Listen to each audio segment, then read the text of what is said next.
शानी नाम का लड़का रहता था।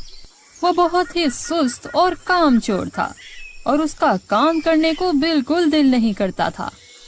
उसकी बीवी उसको समझाती तो थी, लेकिन वो अपनी बीवी की एक नहीं सुनता था।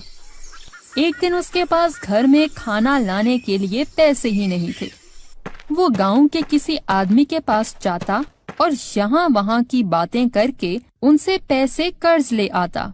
उसने गांव के काफी लोगों से कर्जा लिया हुआ था।